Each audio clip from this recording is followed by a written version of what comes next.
ግን የሚገርመኝ ነገር ትላንትም ስለው የነበረው ላሚን ያማል 20 ዓመት ሳይሞላው ገና 19 ዓመት ልደቱን ያከበረው ከትላንትና በስቲያ 20 ዓመት ሳይሞላው የአውሮፓ ሻምፒዮን ሆኗል።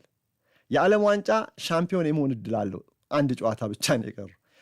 የዓለም ሻምፒዮን ባይሆን እንኳን የአውሮፓ ሻምፒዮን ነው። የዓለም ዋንጫ ፍጻሜ ተጋጣሚ ነው። 20 ዓመት ሳይሞላው ይሄ ልጅ 30 ሲሞላው ስንት ዋንጫዎች ይኖሩት ይሆን በክለብና በብሔራዊ ቡድን?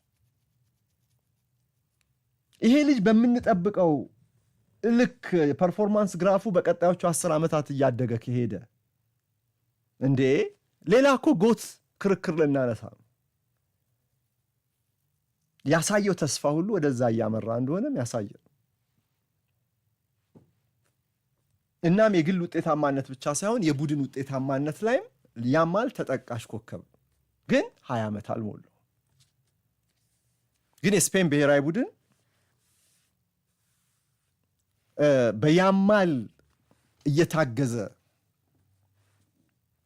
በቀጣዮቹ ትልልቅ ውድድሮች ላይም ይሄ ውጤት ሊቀጥል እንደሚችል መቼም በቂ መረጃ አለ፣ በቂ ፍንጭ አለ። አሁን የትላንትናውን 20 ዓመት ያልሞላው ልጅ ስላችሁ ልምድ የለውም እንዳንል ብዙ ጨዋታዎች ተጫውቷል። ከወዲሁ ትልልቅ ዋንጫዎችን አሸንፈዋል፣ እያሸነፈ ነው። ግን ከዛ በላይ እስቲ አስቡ፣ የዓለም ዋንጫ ግማሽ ፍጻሜ ተጋጣሚው ፈረንሳይ የውድድሩ ፌቨራይት፣ አንተ ቋሚ ተሰላፊ ነህ። ከአንተ ብዙ ሀገርህ ትጠብቃለች። ስምህ ላሚን ያማል። ስለዚህ ማክሰኞ ምሽት ይሄ ጨዋታ ሊደረግ ሰኞ እንዴት ነው ውሎ ሊሆን የሚችለው? ማክሰኞስ ውሎ ሊሆን የሚችለው እንዴት ነው? መቼም የነ ሮናልዶን ትልቁ ሮናልዶ ናዛሪዮ የ98ቱ የዓለም ዋንጫ 2002 የዓለም ዋንጫን የጀርባ ታሪክ ስጽፍ ቆይቻለሁ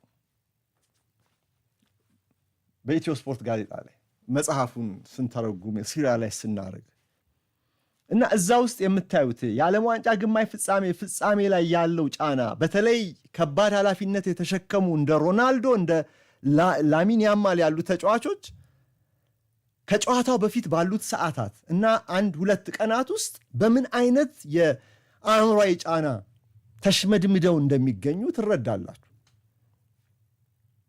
እንቅልፍ ሁሉም ቢሊልህ ይችላል። ሰዎች ሁሉ ሲያነጋግሩህ እንደ ልብ እንደ ወትሮ ላትጫወት ላትቀልድ ትችላለህ። ትኩረት ሁሉ እዛ ላይ ይሆናል። ጭንቀት አለው፣ ስትረስ አለው። ኃላፊነቱ የሀገር ነው፣ የሚያይህ ዓለም ነው። ይሄን በመሰለ ዓለም አቀፋዊ ውድድር እግር ኳስ ከዚህ በላይ ውድድር የለውም። በብሔራዊ ቡድን የመጨረሻው ነው። ይሄ ብሔራዊ ኃላፊነትም ጭምር። ይሄ ልጅ ደግሞ እድሜው 20 አልሞላም። ይሄን ኃላፊነት ተሸክሞ ከከባድ ባለጋራ ጋር ሊጫወት ማክሰኞ እየተጠበቀ ሳለ ሰኞ ዕለት የነበረው ውሎ ልንገራችሁ። ሰኞ 19ኛ ልደቱን አከበረ። ትሬኒንግ ነበረው፣ ትሬኒንግ ሰራ። ከዛ ጋዜጣዊ መግለጫ ላይ ተገኘ። ከዚያ ማታ ደግሞ በእናት በኩል የሚገናኙ 1-3 ዓመት ታናሽ ወንድም አለው አይደለ? ከይኔ ቆይ ጊዜ ካለኝ ስለዚህ ስለ ሁለቱ ጉዳይማ አንድ ፕሮግራም እሰራለሁ። እሱን ፀጉሩን ሲያስቆርጥ ነበር ማታ። ምንም አይነት ጭንቀት እንዳልነበረበት እንደተናገረው በቃሉም በግብሩም ያማል እውነተኛ ሆኖ ነው የተገኘው። አይ ፈረንሳይ እኛ እኮ የአውሮፓ ሻምፒዮኖች ነን፣ ማንንም አንፈራም ሲል ነበር። እውነትም ምንም እንዳልፈራ ያለውን አእምሯዊ ጥንካሬና ዝግጁነት ነው የሚያሳየው። ምንም ከተለመደው ሩቲን ወጣ ያለውን እንዲያውም